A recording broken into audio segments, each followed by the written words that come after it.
नमस्कार मित्रांनो, मातोश्री कम्प्युटर्समध्ये आपलं स्वागत आहे. आज आपण ब्रिटिशकालीन जी रेल्वे होती त्या रेल्वेविषयी सविस्तर माहिती बघणार आहोत. हे काय आहे तुम्हाला माहीत आहे का? जी सुरुवातीला ब्रिटिश रेल्वे होती तिचं नाव होतं शकुंतला ट्रेन. शकुंतला ट्रेन. तर या रेल्वेचं शकुंतला हे नाव कशावरनं पडलं आणि ती कशी सुरू झाली, नेमकी त्याची काय प्रोसेस आहे काय नाही त्याची आपण सविस्तर माहिती बघणार आहोत. दर्यापूरचे जे स्वातंत्र्य संग्राम सैनिक श्रीमंत बळवंतराव देशमुख हे जे होते, यांच्या पत्नी शकुंतलाबाई जाधव यांच्या नावावरून या गाडीला शकुंतला नाव पडल्याचे सांगण्यात येत आहे. तर शकुंतला या गाडीला नाव दिल्यानंतर देशमुखांचा दर्यापुरात एक खूप मोठा असा वाडा होता.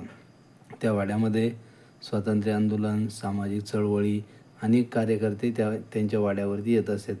अमरावतीचे माजी खासदार, ज्येष्ठ कम्युनिस्ट नेते सुदाम काका देशमुख हे देखील या वाड्यावर मुक्कामाला यायचे. आणीबाणीच्या काळात ते या ठिकाणी काही काळ आश्रयाला होते. शकुंतलाबाईंचे जे वडील होते ते रेल्वेमध्ये अधिकारी होते. त्या स्वातंत्र्यापूर्वी त्यांचं जे लग्न झालं त्या याच गाडीने, म्हणजे जी शकुंतला ट्रेन आहे या ट्रेननेच त्या सासरी आल्या होत्या. तर 1 ऑगस्ट 2010 साली शकुंतला देशमुख यांचे निधन झाले. त्यांच्या पहिल्या स्मृतिदिनी या लोहमार्गाच्या विकासासाठी मूर्तिजापूर ते अचलपूर अशी प्रवास परिक्रमा या गाडीने आयोजित केली होती. 25 डिसेंबर 1903 रोजी सुरू झालेली शकुंतला रेल्वे ही अनेक वर्ष वऱ्हाडवासियांची जीवनरेखा होती. विदर्भातील जो भाग आहे मूर्तिजापूर ते यवतमाळ या मार्गावर ती रेल्वे चालत असत. ती railway click Nixon and company या खाजगी कंपनीनं मीटर गेज रेल्वे लाईन उभारणी केली होती. तर ती त्या कंपनीच्या मालकीची ती ट्रेन होती. वऱ्हाडात मुबलक पिकणारा जो कापूस होता तो कापूस त्यांना मुंबईत आणि तेथून मँचेस्टरच्या सूतगिरणीला पुरवण्यासाठी या रेल्वे लाईनचा इंग्रजांनी उभारणी केली होती. त्यांनी त्यांच्या फायद्यासाठी ही लाईन उभारली. तरी या शकुंतलेने लवकरच वऱ्हाडवासियांना आपलेसे केले. अतिशय कमी तिकिटामुळे खेड्यापाड्यातील जे नागरिकांची या ट्रेनला पसंती होती, कारण तिकीट खूपच कमी होतं त्यावेळेस.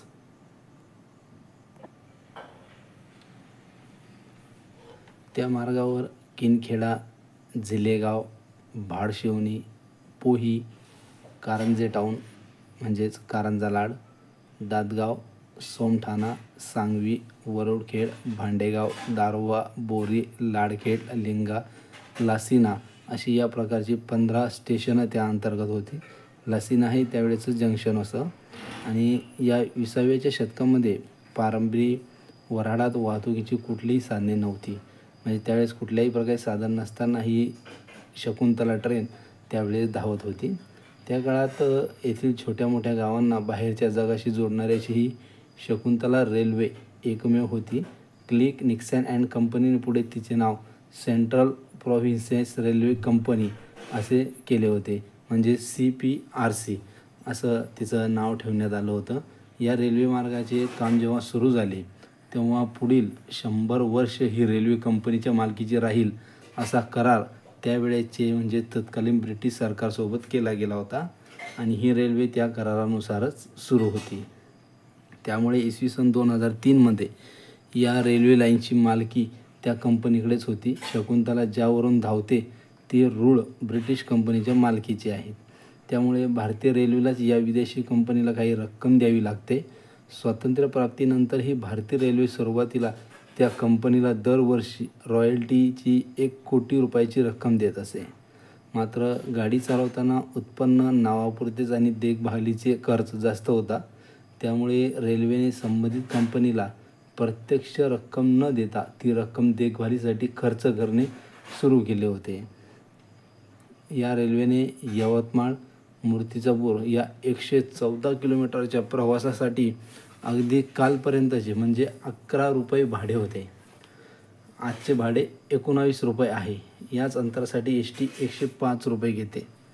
म्हणजे इतकी स्वस्त ही रेल्वे होती. परंतु ही रेल्वे गरिबांना परवडणारी होती. हिचा वेग नेहमी कमी असे, म्हणजे तिच्या वेगासंदर्भात नेहमी थट्टाच केली जायची. कारण यवतमाळपर्यंतचे अंतर कापायला शकुंतलाला 6 ते 7 तास घेते. चालत्या गाडीतून उतरून तुम्ही एखाद्याच्या शेतामध्ये जाऊन हरभरा उपटून पुन्हा गाडीत बसू शकता. इतक्या इतक्या हळू प्रमाणे ती चालते. कारण शकुंतला धावत नाही तर ती राखते असं लोक गमतीने म्हणत असे. कारण एवढ्या वर्षामध्ये या शकुंतलेत काहीच बदल झाले नाहीत. पूर्वी 3 डबे होते, पुढे ती संख्या 5वर गेली. 1994पर्यंत ही गाडी वाफेच्या इंजिनवर चालत असे. ते इंजिन आता पुण्याच्या रेल्वे स्थानकावर पाहायला मिळते आपल्याला. 15 एप्रिल 1994 पासून गाडीला डिझेलचं इंजिन लावलेलं आहे. परंतु तिचा वेग जो आहे तो मंदावलेलाच आहे, काहीही बदल झालेला नाही. तर या प्रकारची ही आपली शकुंतला ट्रेन याबद्दलची जी माहिती आहे ती तुम्हाला आवडलीच असेल. या प्रकारच्या नवीन नवीन माहितीसाठी चॅनलला लाईक करा, सबस्क्राईब करा. धन्यवाद.